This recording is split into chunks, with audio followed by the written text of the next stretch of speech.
no sé si viste que el gobierno de Jalisco dio a conocer que si habías estado entre el 27 de mayo y el 4 de junio en un club de playa en Puerto Vallarta y si tenías dolor de cabeza, fatiga, dolor muscular, ganglios y si tenías pústulas, pues que si por favor podías acercarte. A ver si no tenías viruela símica. A ver, pero a ver, ¿a qué voy? A ver, llega un hombre en sus 40, un norteamericano, a un centro de salud en Puerto Vallarta. Y entonces llega con estos síntomas, ¿no?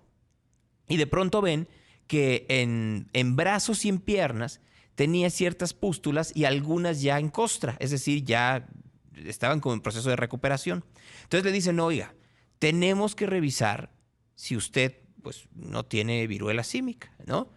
Y dice, sí, cómo no, con mucho gusto, ahora regreso. Se fue a los Estados Unidos. O sea, agarró sus chivas y para no quedarse en aislamiento en México, en la mayor irresponsabilidad, agarró un avión y se fue de nuevo a Texas. Este señor que venía, y lo que dice, o por lo menos lo que le dijo a las autoridades, es que probablemente la hubiera contraído en Bélgica. Allá va ahí con los belgas. Y entonces, pues... llega aquí a contaminar. Exactamente, ¿no? Hay que recordarlo, aquí lo platicamos en la semana pasada, que lo que se sabe de la viruela del mono o viruela símica, se necesita tener un contacto muy cercano, no es necesariamente así como estamos Emilio y yo, y de que yo esté hablando y que entonces de esa manera no, se tiene que tener un contacto cercano, pero sí puede ser a partir de contacto con otro tipo de ropa, de cama y cosas por el estilo. Entonces, pues si estuvieron en Vallarta en esos días y estuvieron en ese club de playa, pues cuídense y revísense, porque el periodo de incubación es entre 5 y 21 días. Entonces, todavía hay que tener mucho monitoreo a quienes trabajaban y trabajan en ese lugar, y también, por supuesto, a los que hayan estado de visita, porque pues fue un momento de mucho tráfico de personas, y más aún si eres un club de playa. No es para alarmarse, es nada más para tener las precauciones necesarias, Emilio. ¿No debería de sorprendernos que ya estamos volviendo a una normalidad absoluta, como si ya no pasara, vaya, otra vez la redundancia, no pasara nada? Y te digo por qué. Porque tenemos lo de la viruela del mono, tenemos todavía los contagios de COVID. Sin embargo, ya se han quitado filtros, ya no se toman temperaturas en algunos lugares, ya no se les exige el cubreboca. Entonces, me parece, y ya no se cuida la sana distancia, lo que te decía, o sea, ya prácticamente llegas al balneario y te avientas a la alberca y ya la alberca está atiborrada.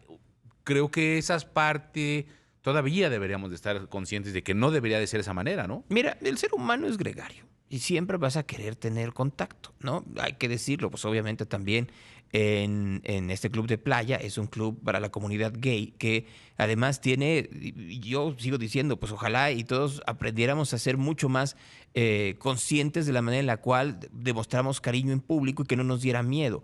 Pero estoy de acuerdo contigo, de pronto se nos olvida que todavía el COVID no se va. Hoy en la mañana el presidente decía, sí, llegará la quinta y la sexta ola y nuestros adversarios, no, a ver, no se trata de adversarios.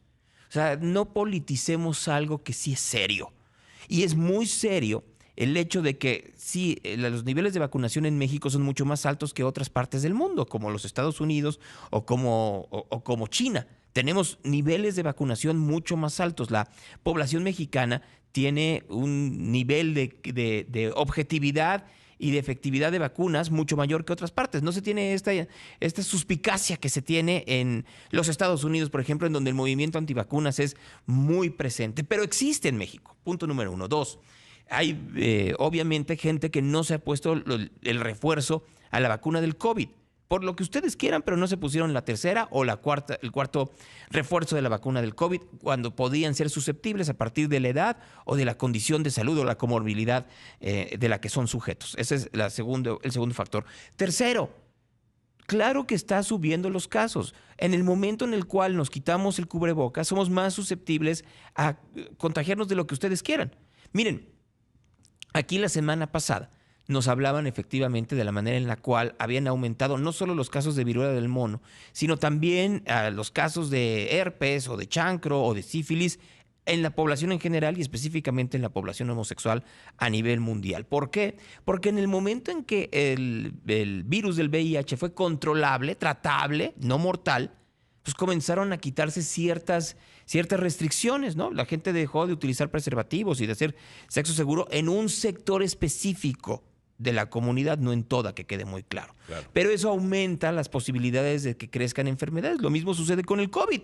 Es obvio que en el momento en el cual nosotros nos quitemos las mascarillas, es más susceptible que tú y yo podamos tener un contagio de COVID, así sea asintomático, a partir de que tú y yo estamos vacunados. Pero si salimos de aquí y toquemos madera, nos encontramos a alguien que es inmunodeprimido y le pasamos el virus que en nuestro organismo va a ser, y que todo esto es hipotético, que quede claro, va a ser, no sé, asintomático, no nos va a hacer el daño para que terminemos en cama, pues esa persona que está inmunodeprimida va a ser un problema mucho más grave. O te lo pongo de otra manera.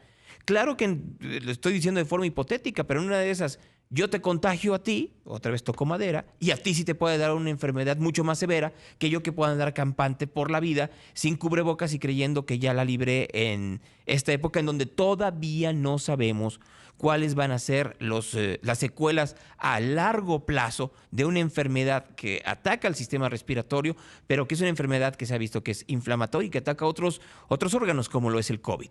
Sí, pero yo creo que esta es una situación que debemos de tomar conciencia general, porque estas medidas que en algunos centros comerciales ya no existen, en algunas tiendas departamentales, en algunos centros de entretenimiento ya no existen, mientras que en otros todavía lo hacen, como el uso del cubreboca, o por ejemplo Cinépolis, que todavía hace la butaca de separación de acuerdo a cómo te acomoden y que no se llenan las salas. Creo que esas medidas son de empresas conscientes y responsables, que están teniendo en cuenta que la pandemia no ha acabado, que los contagios no se han terminado y que no tienen por qué seguir haciendo, o no tienen por qué arriesgarse, porque al final de cuentas volvemos a eso.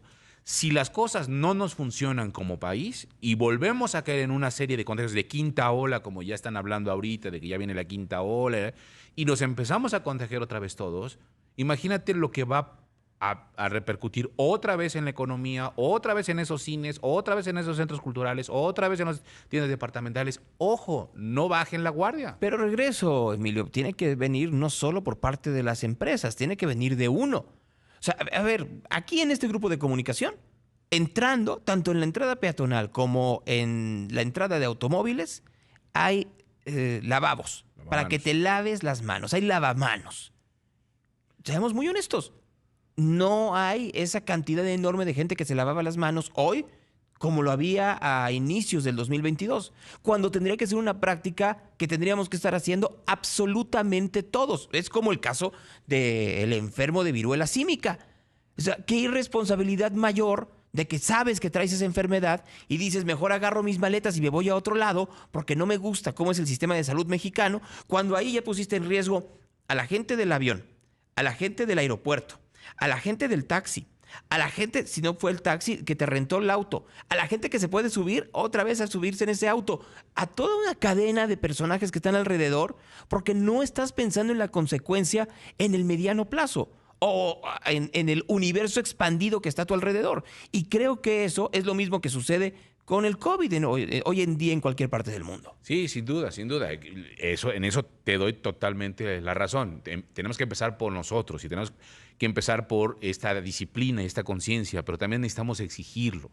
Y yo creo que esa parte, para poder exigirlo, pues necesitamos ser nosotros mismos responsables. O sea, seguir las mismas medidas que, aunque nos pese, el cubreboca, lavarse las manos, usar el gel, y también exigirlo. Ya nos da pena. O sea, de repente vemos gente que está...